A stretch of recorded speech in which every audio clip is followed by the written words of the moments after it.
Television highlights of the news of yesteryear.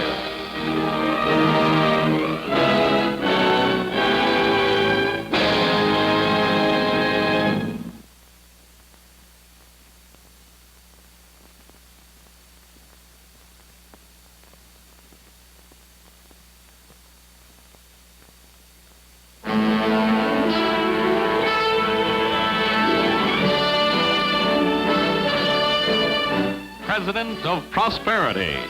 Mayor, Governor, Vice President, then Chief Executive of the United States, 29th man in the White House, Calvin Coolidge.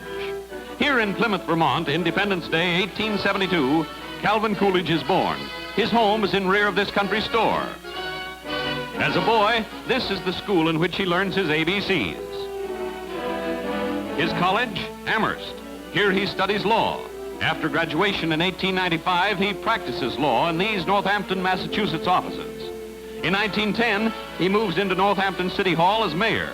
He is now a husband and father of two boys, John and Calvin Jr. Then in 1919, he's governor of his state. But fate has bigger things in store for Calvin Coolidge. First, though, the troublesome and bitter things. Strike of returning soldiers for promised jobs. Post-war depression grips the nation. There are more workers than work. And plenty of trouble brewing, till Governor Coolidge walks calmly out of Executive Mansion in Boston to don working clothes, and with typical Yankee humor, shows there are jobs for all willing to dig for them. Tension eases, but there's more serious trouble ahead. In Massachusetts' capital, Boston police walk out on strike. Helpless, unprotected, a city is at the mercy of unhampered hoodlums. Governor Coolidge must act, and does. State militia pour in to frighten Boston. Order is restored. The strike fails, and Calvin Coolidge wins national prominence with bold, clear stand that there is no right to strike against the public safety by anybody, anywhere, anytime. Strike's over, but career of Calvin Coolidge just begun. He is Republican candidate for Vice President of the United States in 1920, and with Warren Harding, wins election. First Vice President to attend his chief's cabinet meetings, he's well prepared for this. Harding dies. On 2nd of August, 1923, Calvin Coolidge becomes his nation's 29th president. With his wife, he receives congratulations from his friends and neighbors. He's warm beneath stern exterior, a popular executive, no accidental president either. In 1924, he heads Republican ticket and wins election on his own. Crowds cheer his inauguration and hear one of the few speeches by our president famous as a man of few words.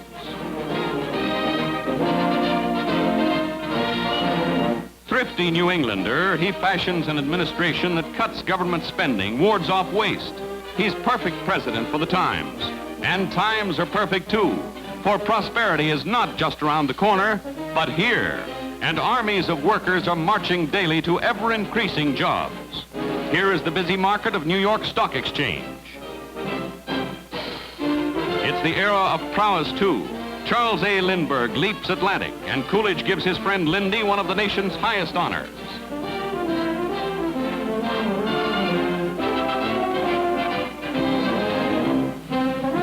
And honors come to Coolidge. In South Dakota, he's made Indian chief and says of coming election, "I do not choose to run." In March 1929, he hands helm of the nation to fellow Republican Herbert Clark Hoover and retires to private life. Then, January 5th, 1933, in his North Hampton home, he dies. A stunned America mourns his sudden passing. Mrs. Coolidge and surviving son John attend the simple services. But the sorrow is nationwide, for Calvin Coolidge was not just president, but a symbol of good feeling in a world that for a time was doing all right.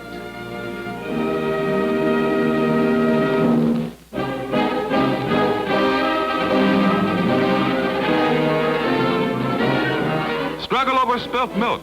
Harvard, Illinois, September 1933. Striking dairymen stop farm trucks, and milk destined for Chicago gets dumped. In war over price, this is strikers' answer to farmers willing to sell.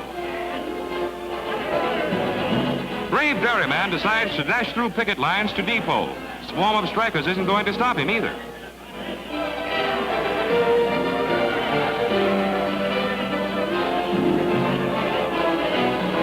This truck's milk supply is safely stored away, so another trucker tries his luck. There are flare-ups and fistfights as strike spreads from Illinois into Wisconsin and Indiana.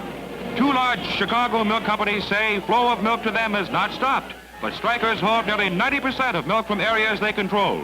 It's not till January 1934 that settlement sends dairymen back to normal and work.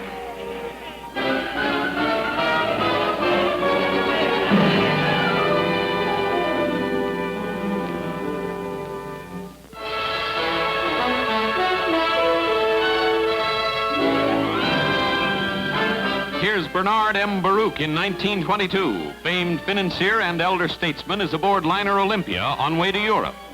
Fresh from experience at Paris Peace Conference, he's just beginning as advisor to presidents as famous Barney Baruch. Hollywood, 1933. Mae Wilson, 50 years an actress, is honor guest at banquet. Lionel Barrymore makes this presentation. To Mae Wilson. Congratulations on your 50 years devoted to entertaining the world on the stage and screen. And it's signed by all the executives and stars in the business. Beautiful, Mae. Thank you. May I add my congratulations? Thank you, dear. I'll keep it all my life. Paris, 1922. Douglas Fairbanks, Jr. at 13 signs first movie contract and shows mother, second from right, that he has Fairbanks' ability as athlete. Here he emulates his dad's agility as an acrobat. Destined for dizzier heights than this, of course, it's fine beginning for Douglas Fairbanks, Jr.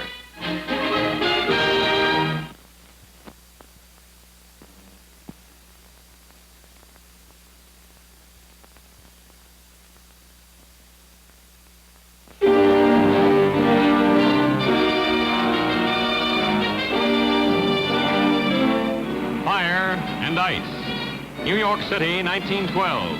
Home of Equitable Life Assurance Society is swathed in flames as firefighters from two boroughs battle gargantuan blaze on Lower Broadway. It's close to zero, and high winds hamper firemen who fight cold as well as heat. Small fire in cafe kitchen at 5 this morning envelops entire 8-story structure in matter of minutes. Building is total loss as freezing waters make fire equipment useless. Flames burn on amazingly in cascades of water and walls crust ice. From street and adjoining rooftops, firemen pour tons of water into the smoking wreckage. Delay in giving alarm is cause of this. What could have been routine fire becomes one of New York City's biggest blazes. Cost, a $2 million library, plus this building, and 6 lives.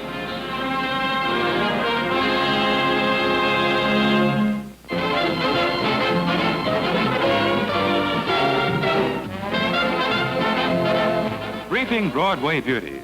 It's middle 1920s as producer Earl Carroll checks over cheesecake he's chosen for his latest Broadway show. Sextet of showgirls does splits for Boss to show they're in fine form in more ways than one. With theaters hard to get, chorus girls get fresh air in rooftop rehearsal. And of course, even dancers have to eat. Leading lady Eileen Wilson gets chance to study script. Director as well as producer, Carroll masterminds a moting of his star. It's great work, but it's tough going too. But then there's this to take your mind off your troubles. Yes, these are Earl Carroll beauties and the best.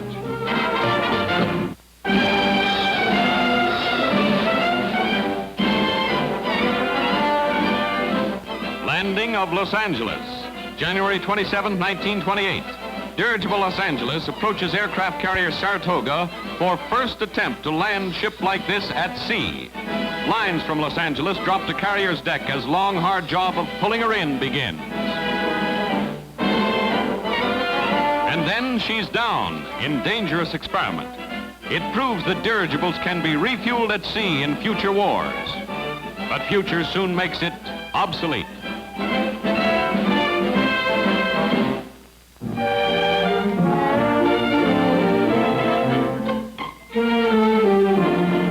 Back in 1914, the way to a girl's heart was a fur cape. Girls haven't changed, but the fur coats have. More practical than the ermine tippet, moleskin trimmed with ermine. Hemline borders of contrasting fur were very popular. This one is leopard with wolverine. Not so out of date with its sloping shoulders, full flare, and thereby hangs the tail. In fact, lots of them. It took 2 years to match 125 skins, and it took $50,000 to buy it.